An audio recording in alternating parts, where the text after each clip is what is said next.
তেজপুৰ আৰু পুৰণি তেজপুৰ আজিৰ শোণিতপুৰ সমষ্টিৰ বাবে ভাৰতীয় জনতা পাৰ্টীয়ে আমাৰ দলৰ প্ৰাক্তন সভাপতি, অসমৰ প্ৰাক্তন মন্ত্ৰী আৰু বৰ্তমান বিহালী সমষ্টিৰ বিধায়ক আমাৰ সকলোৰে সন্মানৰ আৰু মৰমৰ দাদা ৰঞ্জিত দত্ত ডাঙৰীয়াক মনোনীত কৰিছে। কাৰ্যকৰ্তাসকলৰ প্ৰবল উৎসাহ আৰু তৃণমূল পৰ্যায়ৰ পৰা আগবাঢ়ি যোৱা এজন কাৰ্যকৰ্তা হিচাপে ৰঞ্জিত দত্তৰ মনোনয়নে সমগ্ৰ শোণিতপুৰ জিলা আৰু বিহপুৰীয়া সমষ্টিৰ ৰাইজক উৎসাহিত কৰিছে, কাৰ্যকৰ্তাসকলক উৎসাহিত কৰিছে।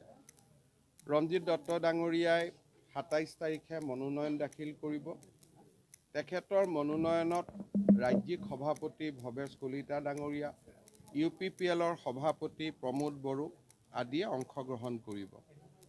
একেটা সময়তে যোৰহাট আৰু গোলাঘাটত মনোনয়ন থকাৰ বাবে মই তেজপুৰলৈ আহিব নোৱাৰিম।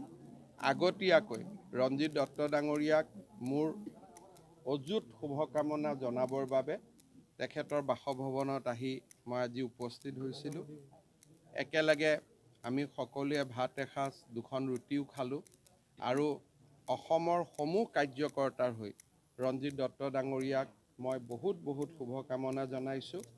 মোৰ বিশ্বাস যে এটা অভিলেখ সংখ্যক ভোটত ৰঞ্জিত দত্ত ডাঙৰীয়া শোণিতপুৰ সমষ্টিৰ পৰা বিজয়ী হ'ব। কংগ্ৰেছ দলক ভোট দিয়া মানে ৰাহুল গান্ধীক ভোট দিয়া, ভাৰতীয় জনতা পাৰ্টীক ভোট দিয়া মানে নৰেন্দ্ৰ মোদীক ভোট দিয়া।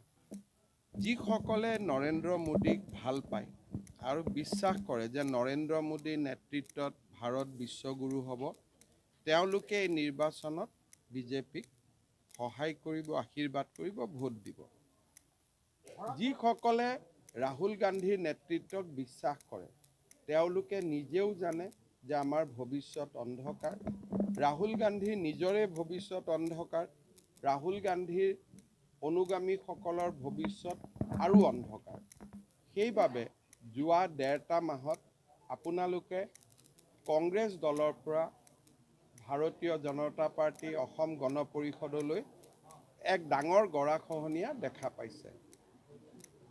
আৰু এই গৰাখহনীয়াটো আপোনালোকে নেতাৰ ক্ষেত্ৰত দেখা পাইছে, কিন্তু কংগ্ৰেছৰ বুথ পৰ্যায়ৰ পৰা বহু লোকে যোৱা কেইটামান দিনত ভাৰতীয় জনতা পাৰ্টীত যোগদান কৰিছে।